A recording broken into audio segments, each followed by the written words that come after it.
Methods to Greatness. We know you, of course, from the final pitch. Right. But this is a new series coming Yes. off a book. What inspired you to come up with this idea? Yeah, the Methods of Greatness concept really started from the pandemic. It was a podcast when all of us were stuck in our homes. And that time, the world's biggest publishing company, Penguin Random House, reached out to me and said, would you like to pitch a concept for a book to us? And so I said, I have this podcast. I'd like to pitch it for it to be a book. And when we released the book last year, we also released the docu-series Methods to Greatness, which is the offshoot. It's the evolution of the Methods to Greatness concept of me interviewing, learning from all of these great people. Is it the same? Like, whatever you have in the book, medyo, may video version ka? Or is No, it totally it's totally different. Yeah, it's totally different. That was more like a one-on-one interview. This is more experiential. It's like me going out and meeting all of these So it's kind of like people. show and tell. You try the methods. Right, right. How do you feel? Do you feel that much greater after that? It's hard because I had to do a lot of things in the series. For example, you mentioned Finland. That was the first episode. I actually went on a cold dip in 0 degrees water, just in the middle of the Baltic to Sea. lengthen your life? Hope so. I hope so. But Something to do with your central nervous system Yes. and the dopamine and controlling stress, Right. right? And the fight or flight. How did that work out for you? it was difficult at first, but because I had the guidance of an expert. He was a breathing and cold exposure expert, Correct. Lee, who is actually an Australian, who's based there in Helsinki. So because I had an expert guiding me, the first time I did it for another episode in the series in Switzerland, was the first time I did it. I only lasted 30 seconds back then, but because I had an expert guiding me through the process, I lasted more than 3 minutes. Doon sa lamig. Yes. Malamig na ano. Yes. I have done it. I also lasted 4 minutes until I wow. voluntarily. Oh, yeah. we're looking at your We're looking videos at right the now. videos. Wait, I don't wait, understand sorry, it. hold on. It is a cold. What's Okay, methods let's to focus on greatness? how The does a cold greatness, plunge. the greatness here pertains to extending your lifespan, It is or focused it's a lot. physical. Right. Or it's, wellness? It's focused, so all of the above. Okay. Greatness can be defined and can be explored in a variety of ways. In particular, for the first season, I really focused on wellness, health and wellness, and longevity. That's why I was able to learn from all of these experts, not just in Finland and Switzerland, but also here locally. I was able to work with a couple of biohacking experts, Saan doctors. dito sa Pilipinas? Iba-iba. Meron dyang biohacking sa tapat. Yes, nitong, TV you don't have fancy. to look far because we actually worked with MaxiCare. And I really began just finding out what my baselines were, the basics, like cholesterol level, doing the blood work. And from there, accessing different resources that I could find to be able to help me improve on my health. So it was really about getting the data first. And they were very helpful. So you said it's physical and also what? Mental, and mental as well. psychological, spiritual. All of the above, Okay. because it really is a holistic approach that we took for the series. So I'm assuming reading the bio and these questions that our producers have prepared, it looks like it's a lot of these new, kumbaga, I don't want to say the word fad, but some could be seen as a fad. It needs to be there for a while for it to be a trend, right? So which fads did you try out, and can you tell us, just so we can envision ano ba talaga yung pinagdaanan mo? Let's start with the cold plunge. Let's start with what other activities you feel that you did that actually made an impact, a real impact in your life and your Okay. greatness. All right. So I'm 46, and I'm a returning athlete. I was, like you, I represented Ateneo in a different sport in track and field. And a lot of the things that I was doing as an athlete back then, I discovered that are still universal truths. Like, for example, the effects of creatine on a power athlete and supplementation in terms of protein. So that was something that I was doing way before that I discovered now there's more research backing it. But there are also a few things like, some things you might consider a fad. Like, for example, hyperbaric chambers, right? Which I think, depending on how you look at these things, they could be something that maybe is more like a placebo or not, because there is hard science backing these protocols.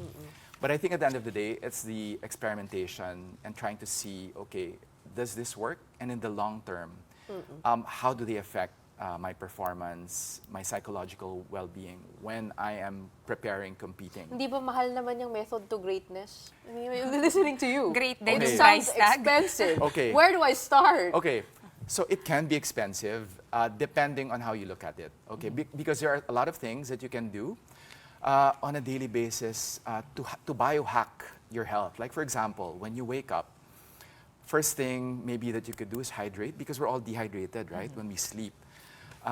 First thing maybe you could do is put a little bit of lemon and a little bit of salt in that glass of water that you drink first thing in the morning. Get some light exposure through the sun. So, a lot of these things that sometimes we take for granted or we don't have or give ourselves access to because we're so busy or we don't naturally do it on a daily basis. Just remembering and, doing these things that we should be doing, like getting out and, interacting also with other people. I learned so many things, but, What's it's your really a favorite? journey. What's your Yeah, favorite? your hack? favorite. I'm really curious. Okay, the thing that really struck me, we were talking about Finland. Apart from the sauna and the cold exposure, it was really the experience that I had in this forest. It's called, it's in the middle of Nuxio Park. It's a national park. And there I met Mickey, who was a yogi, who really introduced me to the concept. Forest bathing? A little bit of that, forest bathing, but just in this brilliant, magical forest almost, like what you see in the movies. But what I felt there was a sense of gratitude that, here I was in the middle of nowhere. It was cold, I was in a foreign country, but I felt the warmth of the people there who welcomed me and showed me that, I told them, you have such a beautiful home here. And, it's not ideal sometimes where we are, like, like here in Manila, you would see pollution. But, she told me you don't have to be jealous of what we have because wherever you are, you can find that belonging, that sense of gratitude, regardless whether you have pollution or not. It's really being content with life and That your sounds a lot current like circumstance. perspective, though. It is. It is. And But out of the procedures that you've tried, Procedures, it almost like sounds like plastic the, surgery. the protocols. Life The hack. protocols. Yes, what would you call yes. them? The Modality. modalities, the protocols. yeah. treatment. Buzzword. Out of all of that you've tried and you've experimented a lot, which one would you keep doing?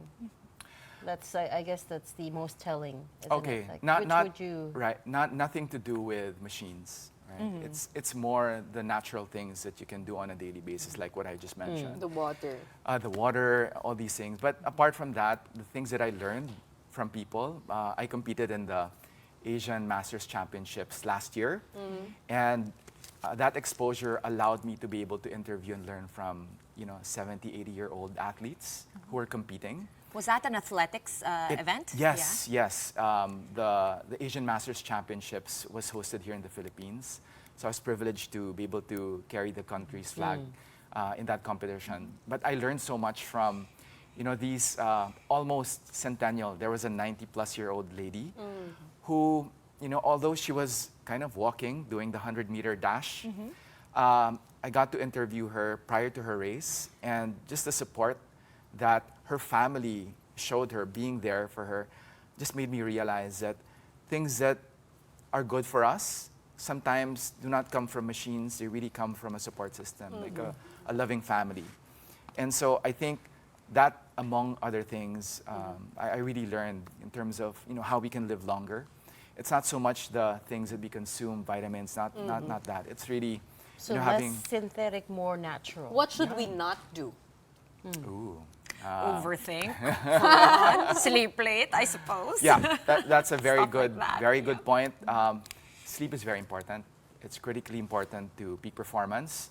A lot of us take it for granted. I think because of the culture now that sometimes we stay late for Netflix or whatnot.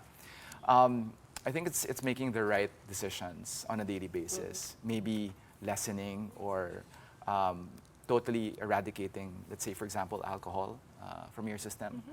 It's not. Hindi ba it's- nakakahaba ng buhay yan? Well, What literature have you been reading? Di pa wala na stress, di ba? Hindi ko alam, di ako umiin. Okay, you are on the 4th episode this Yes. weekend, correct? Yes, Okay, so yes. apart from Finland, what do we look forward to yeah, there's a Switzerland trip in store as well for the viewers. this weekend? That's going to be, I believe, on the 6th episode. There's also the competition that I joined with these Asian master Masters. athletes from around Asia. And this weekend is actually, the concept is show business, or the business of the show. So I take the viewers on the process of putting together methods to greatness in terms of creating an ecosystem and a community that eventually will allow us to be able to reach more people through the show. Oh, John, since we're already talking about the show, can you tell us, we understand this is an 8-episode first season that's Yes. airing here on One News. When can people catch your show? It airs every Saturday at 4:30 p.m. and every Sunday at 9:30 a.m. Here on One News. So, yeah. And since the first 4 episodes have already aired, can you tell us a bit about the first, the episode 2, 3, and 4? We already know you went to Yeah, Finland for the first right. one. So just briefly, where did you go and what happens in episode 2, 3, and 4? Yeah. Episodes 2 and 3 were all about second chances. I mentioned that I'm a returning athlete, so it was my second chance. But we also explored the second chances of people who, for example, had a really serious case of disease or cancer.